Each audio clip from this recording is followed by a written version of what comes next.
हाँ दोस्तों, नमस्कार। मैं रवि कुमार आप सभी का स्वागत करता हूँ आपके अपने YouTube channel stay with Ravi पर। जैसा कि आप लोग ने देखा होगा, आज हम मतलब कि इसके पहले जो पार्ट खत्म हुआ है, मतलब कि अंतःस्रावी ग्रंथि, बाह्यस्रावी ग्रंथि, और आज हम जो लेकर आए आपके लिए मिश्रित ग्रंथि, यानी दोनों ग्रंथियों का मिक्स, मतलब जो भी ग्रंथियां होती हैं हमारे शरीर में उनके बारे में आपको पढ़ाया गया था। उम्मीद करता हूं आप लोग बहुत अच्छे से नोट्स बनाते आ रहे होंगे और पढ़ते होंगे, ठीक। और पढ़ाई नहीं भी कर रहे हैं तो पढ़ना चालू कर दीजिए, क्योंकि यही समय है जब आप अच्छे से पढ़ाई कर सकते हैं। क्योंकि ना तो स्कूल खुला है, ना तो आपकी कोचिंगें चल रही हैं, सारा कुछ आपको ऑनलाइन प्रोवाइड किया जा रहा है।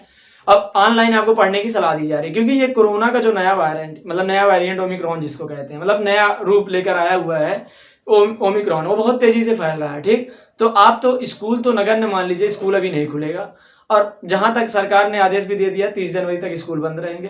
तो आप लोग अपने घर में एक माहौल क्रिएट कीजिए पढ़ाई लिखाई वाले का, मतलब कि वहां पर आपका जो माहौल हो पढ़ने लिखने का हो, ठीक। तो जो माहौल हो आप यूट्यूब के जरिए पढ़ सकते हैं, और हम आपके लिए जितना ज्यादा से ज्यादा हो पाएगा उतनी क्लासें आपको देंगे, ठीक। अभी एक साइंस का, एक मैथ का 2 क्लासें आपको मिलेंगी। उसके साथ साथ आप अपने से भी मेहनत करते रहिए, आप बुक से क्वेश्चन करते रहिए। जो भी नहीं है, जो भी हमारे बच्चे ऑफलाइन हो हमारे व्हाट्सएप पर कर सकते हैं, ठीक। बाकी और जो पढ़ते हैं हमारे द्वारा, अगर उनको नहीं सवाल में आ रहे, मतलब सवाल समझ में नहीं आ रही, तो आप कमेंट बॉक्स में कमेंट करके बताइएगा, हम व्हाट्सएप नंबर देंगे, आप उस पर क्वेश्चन भेजिएगा, आपको सवाल मिल जाएगा, ठीक। लेकिन आप पहले भी आप पढ़ना चालू कीजिए, जब आप पढ़ेंगे नहीं तो आपको सवाल आएंगे ही कहाँ से।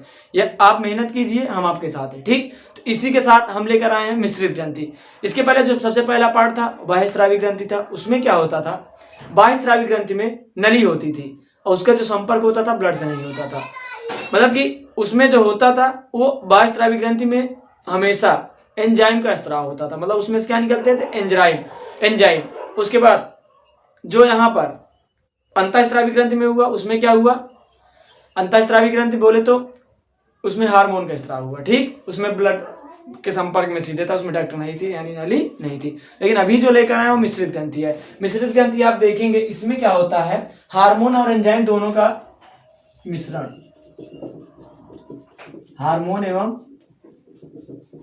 एंजाइम दोनों का मिश्रण होता है इस वाली ग्रंथि में, मिक्स्ड ग्लैंड, ठीक। यहां पर अगर मानी जाए तो हम आपको ये बताए थे, जो मानव की सबसे बड़ी ग्रंथि होती थी, हम क्या बताए थे आपको, आप याद कीजिए, आप नोट्स बनाए होंगे उसमें देखिए। उसके पहले मैं आप सबसे पढ़ाने से पहले मैं ये बता दे रहा हूं, अगर आप हमारे चैनल पर नए हैं, अगर हमारा वीडियो पहली बार देख रहे हैं, तो आप सबसे पहले चैनल को सब्सक्राइब कर लीजिए। उसके बाद बेल आइकन क्लिक कीजिए, जिससे भी जब भी क्लासें अपलोड हो आप तक नोटिफिकेशन पहुंच जाए। बेल आइकन क्लिक करने का यही मतलब होता है, यानी जो घंटी टाइप बनी है उसको क्लिक करने का यही मतलब होता है कि आज जो भी नया वीडियो अपलोड हो आप तक नोटिफिकेशन पहुंच जाए और आप सीधे क्लिक करके देख लें। तो आइए हम अपने टॉपिक की ओर चलते हैं, मिश्रित ग्रंथि, ठीक। इसमें हार्मोन और एंजाइम दोनों का मतलब स्रवण होता है। और इसके पहले वाले पार्ट में हम ये बताए थे कि जो मानव शरीर में जो सबसे बड़ी ग्रंथि होती है वो क्या होती है। आप अपने दिमाग पर प्रेशर डालिए, पूछिए अपने दिमाग से, हम क्या पढ़ाए थे, हम यही पढ़ाए थे कि जो सबसे बड़ी ग्रंथि होती है वो लीवर होती है। क्या होती है, लीवर। लेकिन अगर पूछी जाए दूसरी सबसे बड़ी ग्रंथि कौन होती है मानव शरीर में, मान लो ऑप्शन ना हो लीवर का, तो जो दूसरी सबसे बड़ी ग्रंथि होती है मानव शरीर में वो अग्नाशय होती है, पैंक्रियाज जिसे बोलते हैं, ठीक। अब यहाँ पर हम देखेंगे दूसरी सबसे बड़ी ग्रंथि है अग्नाशय की कोशिका को लैंगरहैंस की दीपिका कहते हैं, लैंगरहैंस की दीपिका कहते हैं। लैंगरहैंस की दीपिका का मतलब ये होता है, जो हमारा अग्नाशय होता है ये कोशिकाओं के छल्लों से बना होता है, मतलब कि कोशिकाओं के छल्लों के निर्माण का होता है, तो उसे हम क्या बोलते हैं, लैंगरहैंस दीपिका है। उसके बाद इसमें से हार्मोन एंजाइम निकलता है, लेकिन जो एंजाइम निकलता है LAT, हम शॉर्टकट में लैट लिखे हैं। शॉर्टकट में लैट का मतलब आप समझिए, यल का मतलब हो गया लाइपेज। लाइपेज क्या होता है, हमारे ग्रंथियों के यानी कि हमारे अग्नाशय से एक एंजाइम निकलता है जिसका नाम है मतलब कि लाइपेज। लाइपेज में क्या होता है, लाइपेज निकलता है, ये इसका काम क्या होता है, लाइपेज का काम होता है वसा का पाचन करना बॉडी में। जैसे मान लीजिए आप बहुत सारा ऑयली चीज खा रहे हैं, समोसा खा रहे हैं, इधर उधर की पूड़ी नौता, तो मतलब भाई साहब सीजन तो चल ही रहा शादी ब्याह का, रोज गैप ही नहीं हो रहा, रोज पूड़ी खाने दौड़े रहे हो, तो जो आप वसा ले रहे हो, वसा फैट, उसका जो डाइजेस्टिव सिस्टम मतलब पाचन में पढ़ाया जाएगा वो, फिर भी हम बता दे रहे हैं, जो उसका पाचन हो रहा है उसके किसके द्वारा हो रहा है, लाइपेज के द्वारा हो रहा है, ठीक। यानी वसा का पाचन कौन करता है हमारी बॉडी के अंदर, लाइपेज करती है।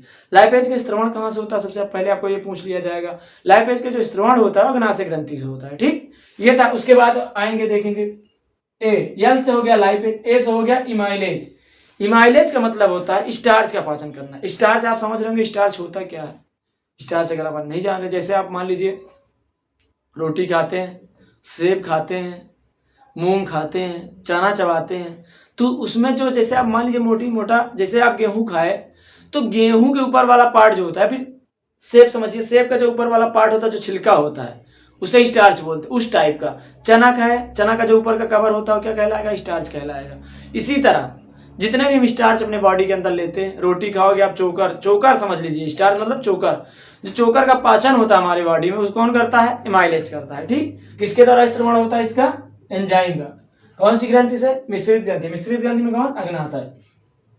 उसके बाद है ट्रिप्सिन, जो ट्रिप्सिन नामक एंजाइम निकलता है हमारे बॉडी में, ट्रिप्सिन नामक एंजाइम अग्नाशय ग्रंथि से निकलता है और इसका काम होता है प्रोटीन को पचाना। आप पनीर खाएं, उसका पाचन कौन करेगा, ट्रिप्सिन नामक एंजाइम। किसके द्वारा निकलेगा, अग्नाशय ग्रंथि से निकलेगा।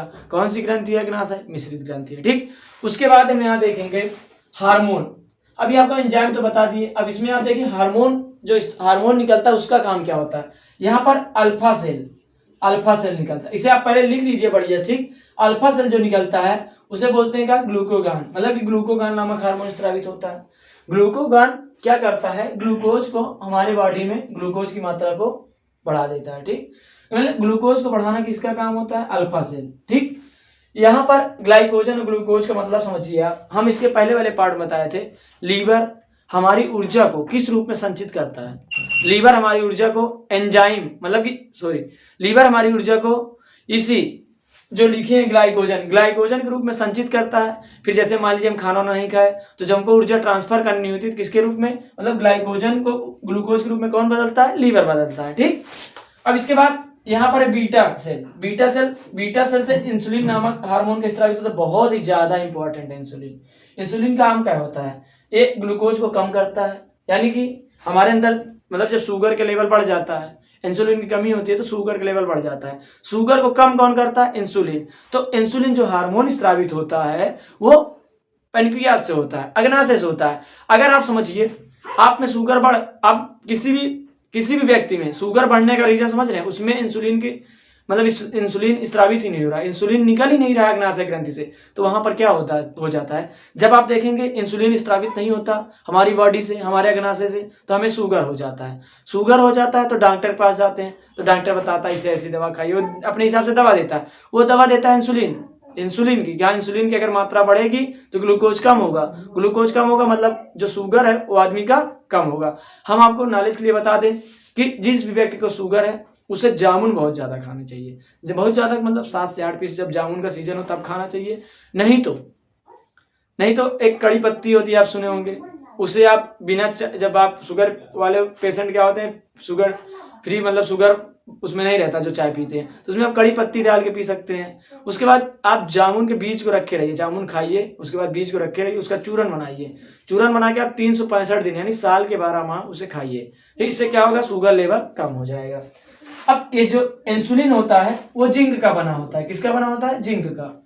जिंक इसका काम क्या होता है, प्रोटीन को तोड़ना, फिर प्रोटीन को मतलब प्रोटीन से बना होता है जिंक। ठीक, उसमें ये जो इंसुलिन पाया जाता है जल में क्या होता है, घुलनशील होता है, इंसुलिन जल में घुलनशील होता है। उसके बाद गामा सेल, इसे बोलेंगे क्या, गामा सेल से सोमेटोस्टेरिन नामक हार्मोन स्रावित होता है। इसका मतलब होता है ऊर्जा का स्वांगीकरण, ऊर्जा को विभेदित करना। जैसे आप देखेंगे जैसे सिंगल प्लाई लड़के जैसे हम ही हो गए, अब जैसे होता क्या, लड़के में एनर्जी नहीं रहती तो डॉक्टर पास जाते हैं, तो डॉक्टर समझ जाता है, मतलब खाए के बकरी देखा चकरी, मतलब कि खा तो रहे हो आप में शरीर में लग ही नहीं रहा है, आप बहुत ज्यादा खा रहे हैं, आपका स्वांगीकरण हो ही नहीं रहा, पाचन सही से हो ही नहीं रहा, ऊर्जा सही से बन ही नहीं पा रही है। तो यहाँ पर किस चीज का हार्मोन कम होता है, सोमेटोस्टेरिन, मतलब कि गामा सेल कोशिकाओं का निर्माण कम होता है। जब गामा सेल कोशिकाओं का निर्माण कम होगा, जब गामा सेल कोशिकाएं हार्मोन का स्त्राव, कौन से हार्मोन का, सोमेटोस्टेरिन नामक हार्मोन का स्त्राव कम करेगा, तो वहां पर क्या होगा, वहां पर होता ये है कि आप में क्या होगा, दुबलापन हो गया, फिर बॉडी कमजोर होगी, तो आप डॉक्टर पास जाएंगे तो डॉक्टर कहला टॉनिक पियो, टॉनिक दे देता है, तो आप में क्या हो जाता है, थोड़ा सही हो जाती है बॉडी, मतलब एक्टिव हो जाती है। इसी तरह हम आपको बता रहे हैं इसी में किसके कारण ऊर्जा का स्वांगीकरण नहीं हो पाता, आप देखेंगे कि गामा सेल बताए हैं किस कारण से शुगर का ब्लड मतलब शुगर का प्रेशर बढ़ता है इंसुलिन की कमी से। इंसुलिन नामक हार्मोन, इंसुलिन एंजाइम है, इंसुलिन नामक एंजाइम कौन सी ग्रंथि से स्रावित होता है, कौन सी ग्रंथि से निकलता है? तो आप बोलेंगे अग्नाशय, पैनक्रियाज बोलेंगे। अब आपसे ये पूछ लिया जाए जो अग्नाशय है, जो पैनक्रियाज है, वो कौन सी ग्रंथि में आता है? तो आप बताएंगे सर मिश्रित ग्रंथि में आता है।